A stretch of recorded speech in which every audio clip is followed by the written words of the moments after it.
محمد وبارک وسلم۔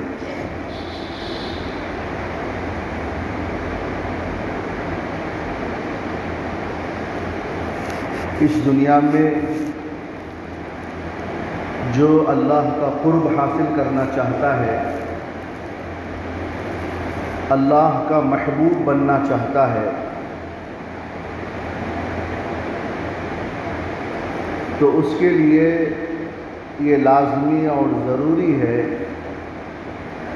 کہ وہ سیدنا محمد الرسول اللہ صلی اللہ علیہ وسلم کا اتباع کرے۔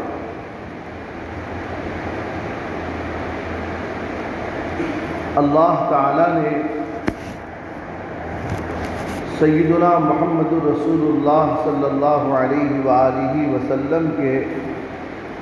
زبان سے یہ کہلوایا ہے، اگر تم اللہ کی محبت کرنا چاہتے ہو، اللہ کی محبت پانا چاہتے ہو، اللہ کے محبوب بننا چاہتے ہو،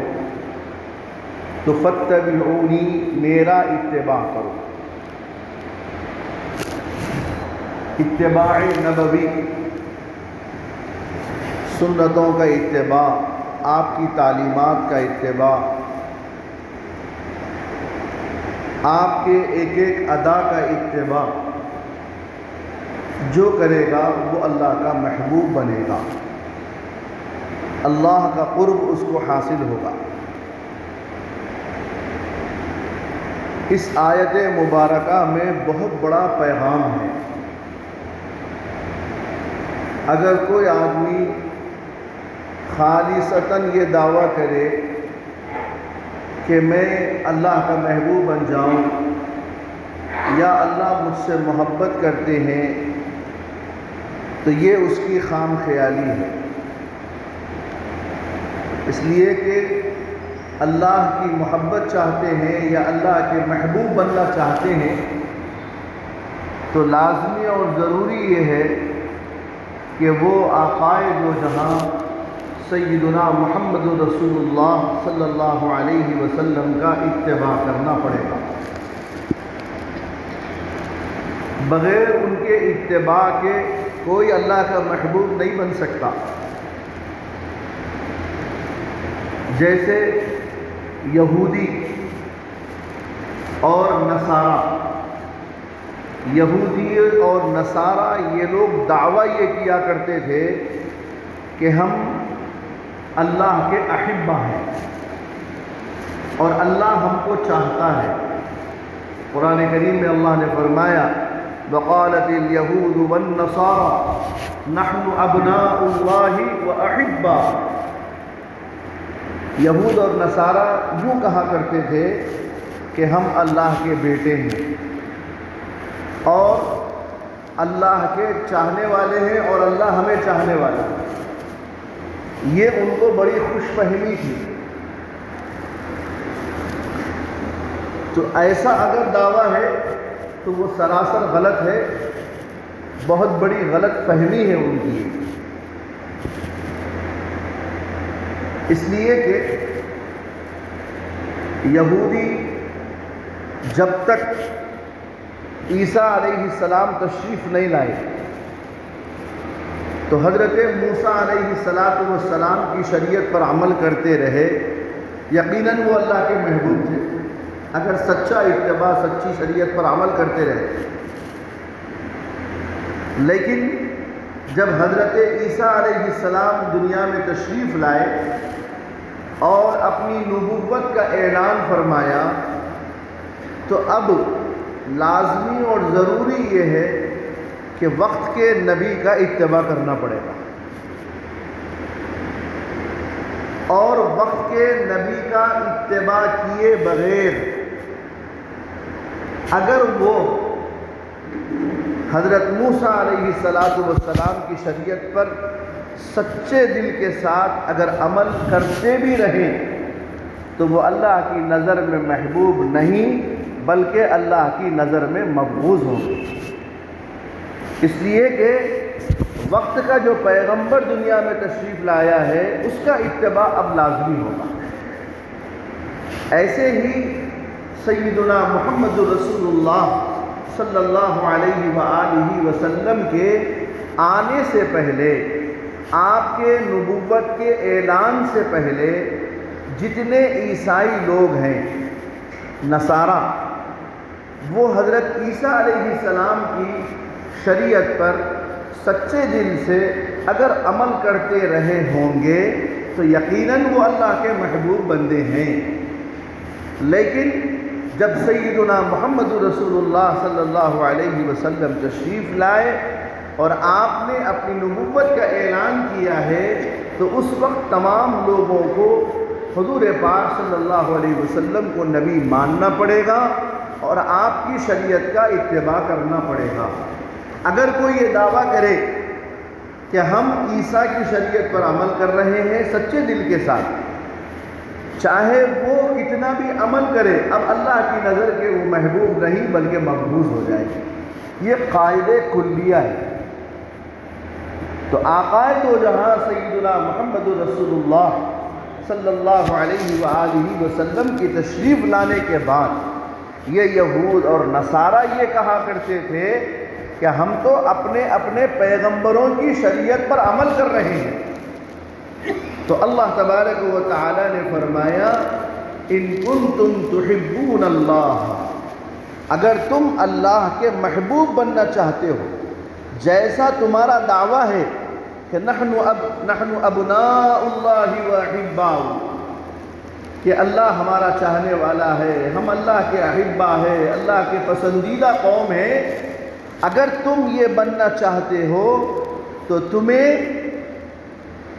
اب موجودہ تمہارے درمیان جو نبی بھیجے گئے ہیں ان کا اتباع کرنا پڑے گا۔ قل ان کنتم تحبون اللہ فاتبعونی، میری اتباع کرو،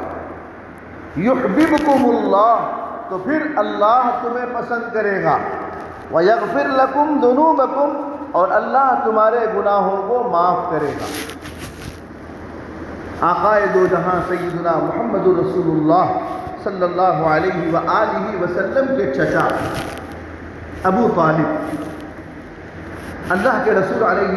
السلام کی پرورش میں، آپ کی نگرانی میں،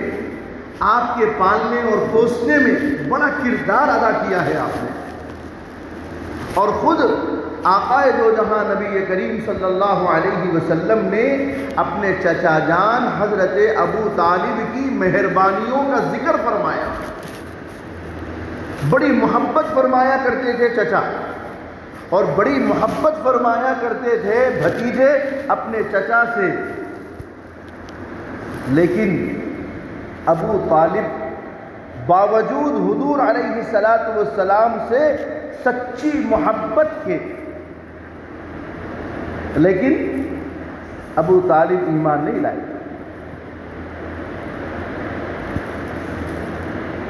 اللہ کے رسول علیہ السلام نے فرمایا چچا جان آپ کا آخری وقت ہے، آپ کی بڑی مہربانیاں ہیں، آپ نے میری نگرانی کی۔ روایات میں آتا ہے کہ کفار مشرکین حضور علیہ السلام کو ستانا چاہتے تھے، لیکن ابو طالب کے ڈر سے قریب نہیں آ سکتے تھے وہ لوگ، اتنا دبدبا، اتنا روب تھا چچا جان کا۔ اللہ کے رسول علیہ السلام نے فرمایا کہ چچا جان بستر مرگ پر ہیں، آپ ایمان لا لیجئے، کلمہ پڑھ لیجئے، روز قیامت شفاعت کی صورت میں اللہ تعالیٰ کے سامنے کھڑا ہو جاؤں گا آپ کی شفاعت۔ لیکن ابو طالب نے جو جواب دیا وہ یہ ہے، کہا کہ بھتیجے مجھے یقین ہے کہ تم برحق ہو، سچے ہو، لیکن سماج کا ڈر ہے، وہ لوگ یہ کہیں گے کہ ابو طالب دنیا سے ڈر کر اپنے بھتیجے کا دین قبول کر لیا ہے، مجھے اس پہ شرم آتی ہے، اس شرم کی وجہ سے میں تمہارا ایمان قبول نہیں کر سکتا، لہذا کفر پر ان کی موت ہے، اور وہ بھی اللہ تعالیٰ کے عذاب کے مستحق ہو گئے۔ پتہ یہ چلا کہ حضور علیہ السلام کا سچا اتباع لازمی ہے۔ ہرقل ایک بادشاہ تھا، اللہ کے رسول علیہ السلام نے دعوت نامہ بھیجا، خط لکھ کر کے بھیجا کہ دیکھیے میں نبی برحق آیا ہوا ہوں اور میں آپ کو دعوت دیتا ہوں اسلام کی، دین کی۔ اور حضرت نبی اکرم صلی اللہ علیہ وآلہ وسلم نے فرمایا اللہ تعالیٰ تمہیں 2 اجر عطا فرمائیں گے، اس لیے کہ اب تک تم جس شریعت پر عمل کر رہے تھے اس کا بھی اجر تمہیں ملے گا، اور میرے نبی بن کر آ جانے کے بعد اگر تم میری نبوت کو تسلیم کرتے ہوئے ایمان لے کر آئیں گے تو اللہ تعالیٰ اس کا بھی اجر عطا فرمائے گا۔ خوبصورت انداز میں حضور نے ان کو سمجھایا۔ ہرقل نے اپنے تمام لوگوں کو بلایا، درباریوں، سب قلعے کے دروازے بند کرا دیے اور ان کے سامنے یہ بات رکھا کہ دیکھو یہ جو عرب سے خط آیا ہے ایسا معلوم ہوتا ہے کہ یہ سچے نبی ہے، سچے پیغمبر ہے، اور مجھے اندازہ تھا کہ یہ اپنے نبی ہونے کا اعلان کریں گے، کتابوں میں بھی لکھا ہوا ہے، اور میرا یقین ہے کہ آج جس جگہ بیٹھ کر میں حکومت کر رہا ہوں استنبول میں وہ تھا اس زمانے میں پائے تخت، ترکی، شام اور اطراف و اکناف کے جتنے علاقے ہیں، اس نے یہ کہا کہ آج جس جگہ بیٹھ کر میں حکومت کر رہا ہوں ہو سکتا ہے ان قریب یہ سارے علاقے ان کے قبضے میں چلے جائیں گے۔ میرا جی یہ چاہتا ہے کہ وہ سچے پیغمبر ہیں، فلاں ہیں۔ تو لوگوں نے جب اپنے بادشاہ کا یہ تاثر پڑھا، یہ تاثرات دیکھے، اور لوگوں نے یہ سمجھ لیا کہ اب ہمارا بادشاہ عرب کے نبی کو نبی تسلیم کر لے گا اور اپنے پرانے دین کو چھوڑ دے گا، تو یہ لوگ اپنے کرسیوں سے اٹھ گئے اور باہر کی طرف بھاگنے لگے، یعنی بغاوت کا اعلان کرنے لگے۔ لیکن قلعے کے دروازے بند تھے، قلعے کے دروازے بند تھے۔ پھر بادشاہ نے کہا کہ نہیں نہیں، آؤ آؤ، سب کو سمجھا کر بٹھایا۔ پھر اب اس نے فیصلہ بدلا، اس نے یہ کہا میں دیکھنا چاہ رہا تھا کہ میری عوام کے اندر دین سے کتنا تعلق ہے، میں دیکھنا یہ چاہ رہا تھا کہ تم لوگ کہیں اپنے دین کو تو چھوڑ نہیں جاؤ گے۔ اب مجھے پکا یقین ہو گیا کہ تم اپنے آباء و اجداد کے دین پر باقی رہیں گے، لہذا ڈرنے کی، گھبرانے کی کوئی بات نہیں۔ میں دل سے نہیں زبان سے محمد رسول اللہ صلی اللہ علیہ وسلم کے بارے میں تمہیں باتیں بتلا رہا تھا، سن لو، جو دین تمہارا ہے، جو دین میرا ہے، ہمیں اسی پر رہنا ہے۔ چنانچہ اس نے فیصلہ بدل دیا، دنیا کی محبت میں، حکومت کی محبت میں، کرسی کے جانے کے ڈر اور خوف سے اس نے اخیر وقت تک ایمان قبول نہیں کیا اور عقیدہ کفر پر ہی وہ دنیا سے رخصت ہو گئے، اتباع نہیں کیا۔ باوجود حقیقتیں کھل جانے کے باوجود بھی آپ صلی اللہ علیہ وسلم کا اتباع نہیں کیا۔ اس کے مقابلے میں شاہ حبشہ، جہاں صحابہ اکرام کی ایک جماعت نے ہجرت فرمائی تھی، نجاشی بادشاہ تھے، عیسائیوں کا ایک بادشاہ تھا، وہاں پر صحابہ کی جماعت گئی اور شاہ حبش نے دین کے بارے میں، شریعت کے بارے میں سوال جواب کیے۔ تب انہیں معلوم ہو گیا تو وہ بادشاہ نے اسلام کو قبول کر لیا، اسلام کو قبول کر لیا، لیکن بعض گوناگوں مصروفیتوں کی وجہ سے وہ مکہ مکرمہ یا مدینے کا سفر نہیں کر سکے، حضور علیہ السلام کی خدمت میں نہیں پہنچ سکے، لیکن وہ مومن حالت ایمان پر ان کا انتقال ہوا، وہ کامیاب ہے، جنت کے مستحق۔ حضور علیہ السلام نے غائبانہ نماز جنازہ بھی پڑھی ان کی،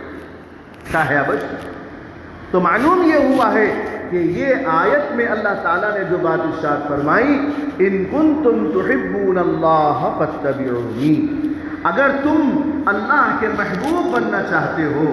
اللہ کے پسندیدہ بننا چاہتے ہو، اللہ کا قرب حاصل کرنا چاہتے ہو، اللہ کا ولی بننا چاہتے ہو، اپنی زندگی میں اطمینان اور سکون چاہتے ہو، تو فاتبعونی، رسول اکرم صلی اللہ علیہ وآلہ وسلم کا اتباع کرنا ہوگا۔ بغیر اتباع کے آپ کو کامیابی نہیں ملے گی۔ تو اب اتباع کے اندر دو چیزیں ہیں، ایک ہے عقیدے کا اتباع اور ایک ہے اعمال کا اتباع۔ یہ اب تک جو میں نے تمہید آپ کے سامنے بیان کی، یہ عقیدے کا تھا۔ وہ لوگ اللہ کے رسول علیہ الصلوۃ والسلام کو نبی تسلیم ہی نہیں کیے، اور تسلیم نہ کرنے والا وہ کافر ہے، وہ کافر ہے، اس کے ایمان کا کوئی بھروسہ نہیں ہے۔ لیکن یہ اللہ کا کرم ہے، اللہ کا فضل ہے، اللہ کی رحمت ہے، اور اللہ کی خصوصی توجہ ہم لوگوں پر ہے کہ ہم نے عقیدے میں تو حضور علیہ الصلوۃ والسلام کو مان لیا۔ ہمارا عقیدہ یہ ہے کہ ہمارے اللہ ایک ہے، اور اللہ کے پیغمبر آقائے دو جہاں سیدنا محمد رسول اللہ صلی اللہ علیہ وسلم اللہ کے پیغمبر ہیں، اللہ کے نبی ہیں، اللہ کے رسول ہیں، اور آخری نبی ہیں، اور آپ کے بعد کوئی نبی آنے والا نہیں۔ اگر کوئی نبوت کا دعویٰ کرے گا تو وہ مکار ہے، جھوٹا ہے، فریبی ہے اور ملعون ہے۔ یہ ہمارا عقیدہ ہے۔ تو معلوم یہ ہوا کہ عقیدے میں ہم نے مان لیا، عقیدے میں ہم نے آپ کا اتباع کر لیا، لیکن جس طرح عقیدے کے اندر ہم نے اپنے نبی کو مانا ہے، اپنے نبی کو نبی سمجھا ہے، نبی کو آخری نبی مانا ہے، ایسے ہی اعمال میں اتباع بھی لازم ہوگا۔ کیا نبی کو نبی مان لیا، عقیدے کے اندر ہمارا عقیدہ مضبوط ہے کہ ہمارے پیغمبر اللہ کے آخری نبی ہیں، ہمارے پیغمبر ہیں، ہمارے نبی ہیں، ساری محبتیں ان کے اوپر نچھاور، ساری عظمتیں ان کے اوپر نچھاور۔ لیکن یہیں پر بس نہیں ہوا، اسلام کا تقاضا، شریعت کا تقاضا اور اللہ کا مطالبہ اپنے بندوں سے یہ ہے کہ جس طرح تم نے عقیدے کے اعتبار سے میرے محبوب کو اپنا پیغمبر مانا ہے، اب تمہیں لازمی ہے، تم پر ضروری یہ ہے کہ تم میرے محبوب کا ہر چیز میں اتباع، ہر چیز میں اتباع کرو۔ عقیدے کے اعتبار سے جب ہم نے اپنے اللہ کے نبی کو اپنا نبی مان لیا، اور محبت بھی ہے ہمیں نبی سے، لیکن آقائے دو جہاں سیدنا محمد رسول اللہ صلی اللہ علیہ وآلہ وسلم نے ارشاد فرمایا، مجھ سے محبت کا مطلب صرف زبان سے محبت نہیں ہے، بلکہ عملی طور پر محبت، عملی طور پر محبت۔ فرمایا اللہ کے رسول علیہ السلام نے کہ میری سنتوں کا اتباع ہو جانا، میری تعلیمات کا اتباع ہو جانا، محبت کا دار و مدار تو یہ ہے۔ ورنہ آپ دیکھ لیجئے حضور علیہ السلام سے ایک ادنا سے ادنا مسلمان، میرے الفاظ پر غور کیجئے، ایک ادنا سے ادنا مسلمان، کبھی نماز نہیں پڑھنے والا، اور ہمیشہ فسق و فجور میں مبتلا آدمی کو بھی اپنے نبی سے بڑی محبت ہوتی ہے۔ نبی کی جب بات آ جاتی ہے تو وہ اپنے پیروں تلے اس کی زمین نکل جاتی ہے۔ کتابوں میں ایک بڑا زبردست واقعہ لکھا ہوا ہے کہ ایک آدمی تھا جو بڑا شرابی تھا، بڑا کبابی تھا، فسق و فجور میں مبتلا۔ تو چند شیطان قسم کے لوگ جو حضور علیہ السلام سے دشمنی کیا کرتے تھے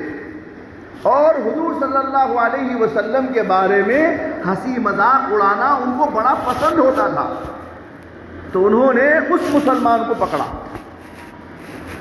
اور اس مسلمان کو پکڑ کے خوب پلائی۔ اور یہ قاعدہ ہے کہ جب آدمی نشہ کرتا ہے تو اپنی عقل کو کھو دیتا ہے۔ چنانچہ کئی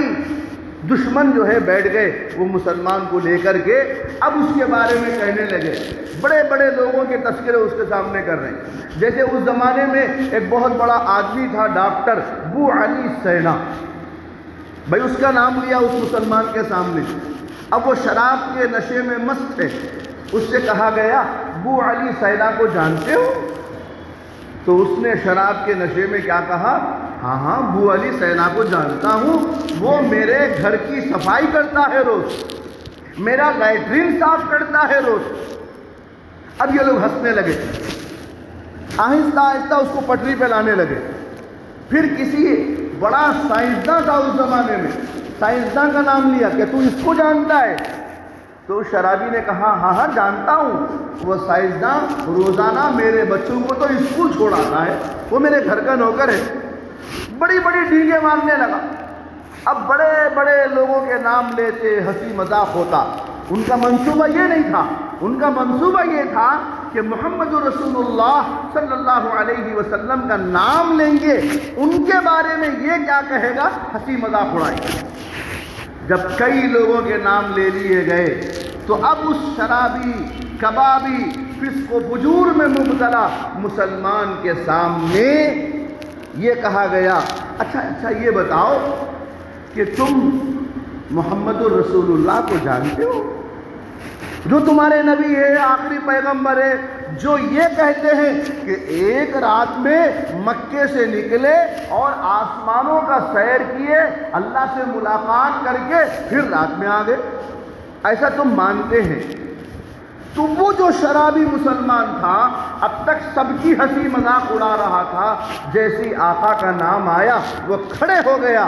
اور اپنے پیر سے چپل نکال دیا اور یوں کہنے لگا، لوگوں اس بری جگہ پر، اس ناپاک جگہ پر وہ پیغمبر جن کا نام نامی پوتر ہے، مقدس ہے، تم یہاں ان کا نام لیتے ہو، ابھی تمہاری گردن مار۔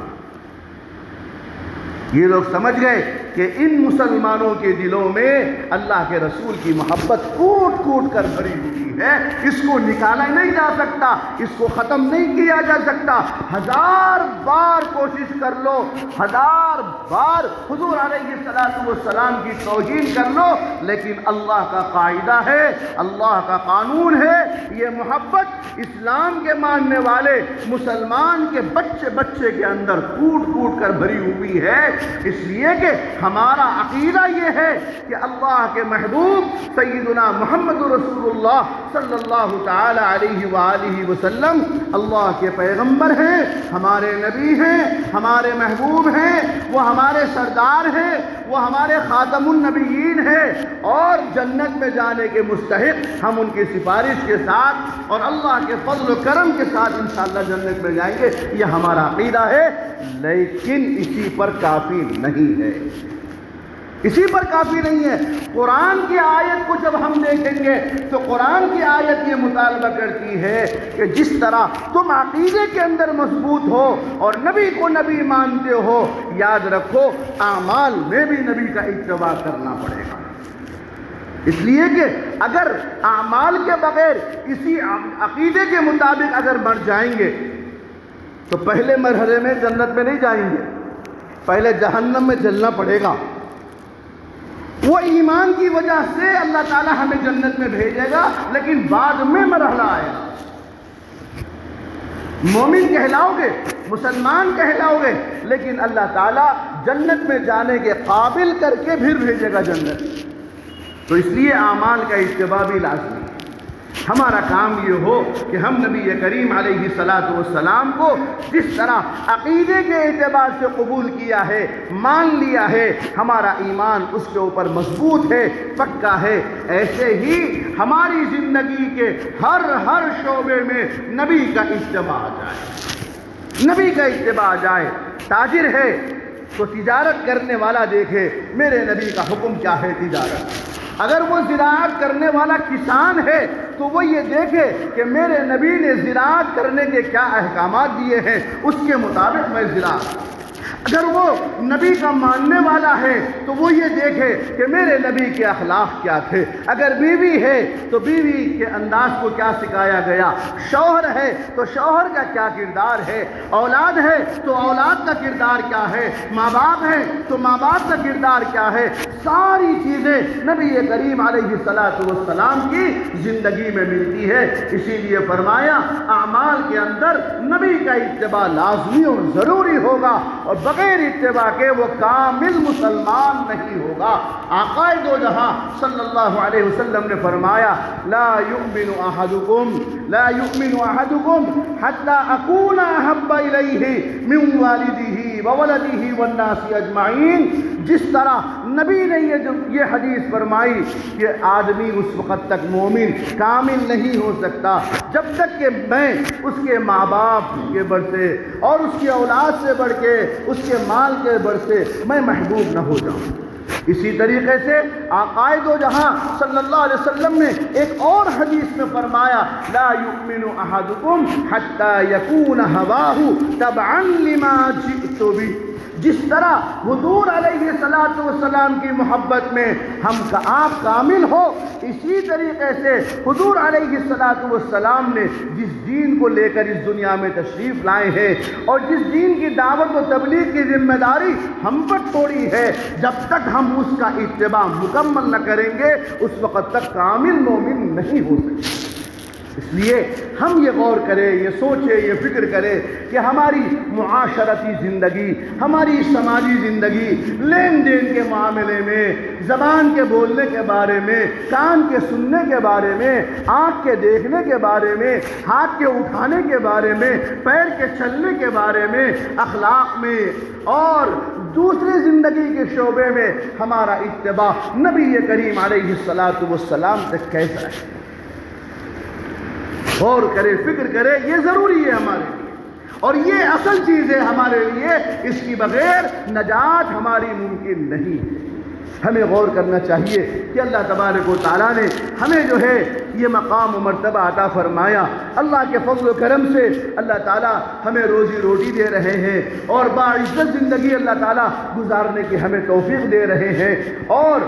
یہ ربیع الاول کا مہینہ چل رہا ہے۔ ربیع الاول کے مہینے سے اس امت کو خاص نسبتیں لگاؤ ہے، خاص نسبت حاصل ہے۔ آدمی ربیع الاول کا مہینہ جب آتا ہے سوچتا ہے یہ میرے محبوب کی ولادت کا مہینہ ہے، یہ میرے پیغمبر کے پیدائش کا مہینہ ہے، تو آدمی کے دل میں غیر معمولی طور پر ایک لگاؤ اور ایک محبت کا جذبہ جاگتا ہے۔ اسی محبت کے جذبے کو اور اسی محبت کو سامنے رکھتے ہوئے ہم غور کریں حالات، یہ 2020 کے حالات آپ کے سامنے ہیں۔ کورونا وائرس جتنا خطرناک طریقے سے آیا ہے، 3-4 مہینے لوگ گھروں میں بیٹھے، اور کتنے میسیجز اور کتنے خبریں ہمارے پاس آ رہی تھی کہ فلاں کا انتقال ہو گیا، فلاں کا انتقال ہو گیا، فلاں کا انتقال ہو گیا، کتنے گھر اجڑ گئے، کتنے گھر برباد ہو گئے، ایک دن میں ایک گھر سے 4 میتیں نکلنے لگی۔ لیکن اللہ نے جن کو محض اپنے فضل و کرم سے اس وبا سے دور رکھا اور اس وبا سے اللہ تعالیٰ نے صحت عطا فرمائی ہے، ہم غور کریں اور یہ فکر کریں کہ اللہ تعالیٰ نے ہمیں یہ جو موقع عطا فرمایا ہے کہ ہم کتنے جنازے اپنے کندھوں پر اٹھائے اور کتنے مرنے والوں کے لیے ہم نے مغفرت کی دعائیں کی ہے۔ اللہ تعالیٰ نے ہمیں زندہ رکھا ہے، ہمیں سبق لینا چاہیے، ہمیں عبرت لینا چاہیے، ہمیں درس پکڑنا چاہیے کہ اللہ تعالیٰ نے ہمیں اس کرونا بیماری سے اللہ تعالیٰ نے محفوظ رکھا، اور اگر آ بھی گئی تھی اللہ نے شفا عطا فرما دیا ہے۔ اگر اب بھی ہماری زندگی میں ہم بدلاؤ نہیں لائیں گے، یہ لاک ڈاؤن سے ہم سبق نہیں لیں گے، تو پھر ہماری زندگی کب بدلے گی،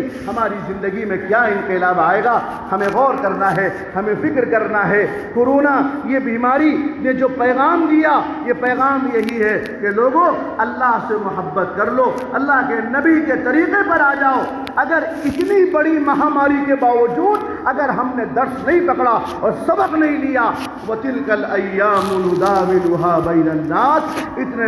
اس سے بڑی بدبختی اور کیا ہو سکتی ہے، اور اس سے بڑا پرفتن دور کیا ہو سکتا ہے۔ اس لیے ہمیں جائزہ لینا چاہیے، ہمیں غور کرنا چاہیے کہ ہم اپنے نبی کا اتباع جس طرح عقیدے میں کرتے ہیں، آپ کو نبی ماننے میں ہم مانتے ہیں، آپ کو آخری نبی مانتے ہیں، ایسے ہی ہمارا دعویٰ یہ ہو کہ ہم عمل کے میدان میں بھی اپنے نبی کے محبوب ہیں اور اپنے نبی کی ایک ایک سنت کا اتباع کریں گے، نبی کے نقش قدم پر چلیں گے، ہم جو ہے اپنے اخلاق کو بنائیں گے، اپنے معاشرت کو بنائیں گے۔ اللہ تعالی ہمیں جو ہے عقل سلیم عطا فرمائے، فہم کاملہ عطا فرمائے۔ اللہ پاک مجھے اور آپ کو